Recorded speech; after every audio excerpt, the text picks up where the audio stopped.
Bonjour à tous, ravi de vous retrouver sur le plateau de Village Semences au Salon international de l'agriculture. Nous allons parler agriculture bio cet après-midi.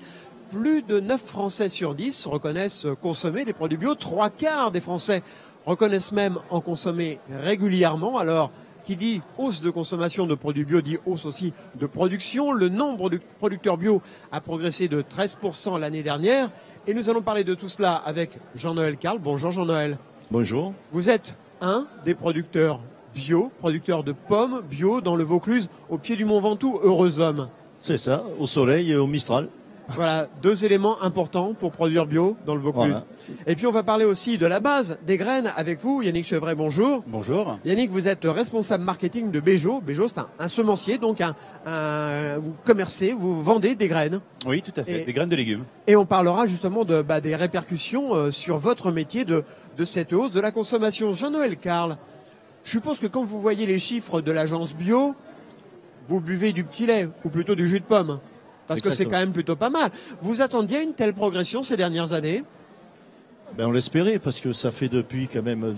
moi je suis en bio depuis presque 20 ans, en 2001. Et on attendait ça, qu'il y ait vraiment un élan vers l'agriculture bio de la part des producteurs.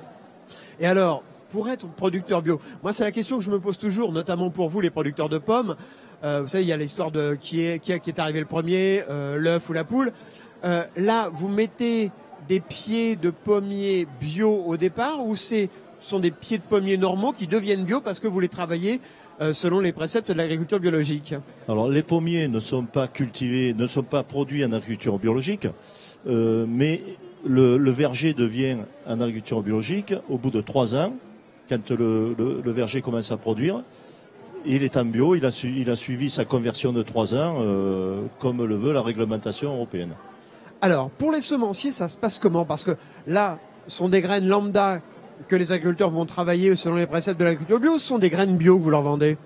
Alors en légumes, c'est un petit peu différent, puisqu'en légumes, contrairement aux cultures pérennes, on est obligé d'utiliser des semences qui sont également produites en agriculture biologique. C'est-à-dire qu'on suit le même cahier des charges qu'un producteur de légumes bio, avec une conversion de 2 ou 3 ans, et on fournit de la semence biologique. Pour vous, c'est un gros marché, le marché des graines bio? C'est un marché qui a vraiment quitté le marché niche dans les années 2010-2013. Ça fait également plus de 20 ans qu'on est sur le secteur. C'est aujourd'hui pour nous entre 15 et 20% de notre activité. Ce qui est énorme pour votre entreprise. C'est énorme pour une entreprise. C'est également aussi beaucoup de responsabilités, puisqu'il y a des acteurs. On a à peu près 35 entreprises à produire de la semence biologique, mais il y a beaucoup de besoins.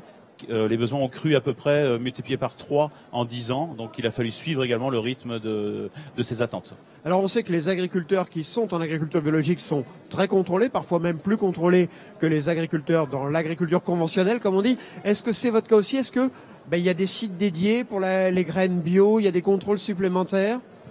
On est sur le règlement européen et on doit être contrôlé par les organismes certificateurs au niveau de la production, de la transformation et de la distribution. Donc à chaque étape, en effet, on est contrôlé de façon assez rigoureuse et c'est tant mieux. Jean-Noël Carl, pour les producteurs, aujourd'hui on voit qu'il y a une demande, les consommateurs.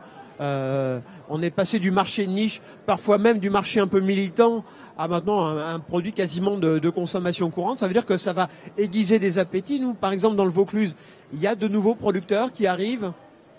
Oui, il y a énormément de producteurs qui convertissent leur verger ou alors qui plantent de nouveaux vergers avec des variétés plus adaptées à l'agriculture biologique. Oui, de plus en plus, on a de la production bio en arboriculture.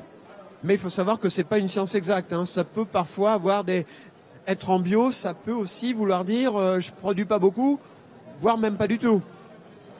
Bon, déjà pour produire en bio, il faut déjà être un bon producteur, je dirais conventionnel entre guillemets parce que je n'aime pas ce mot.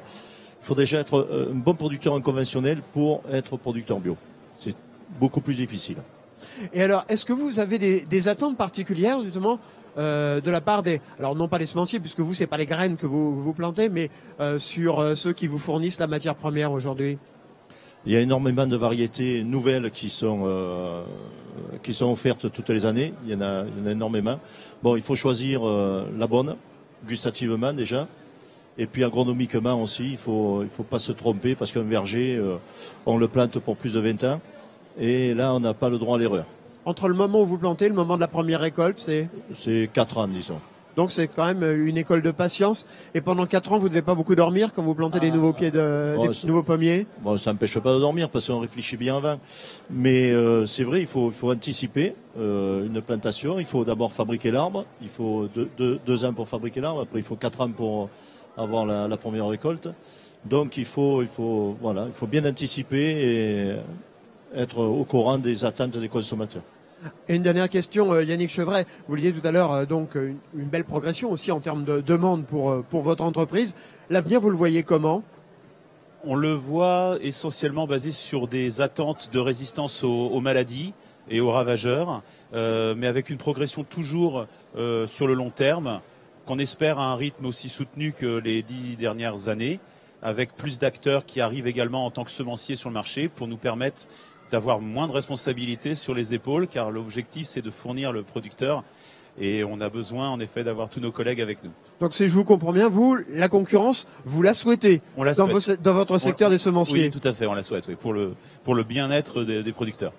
Eh bien, merci, messieurs, d'avoir participé à cette émission. Et moi, je vous retrouve très bientôt sur le plateau de Village Semences au Salon de l'Agriculture. Et n'oubliez pas que la terre n'est jamais aussi belle que quand on la cultive. À bientôt.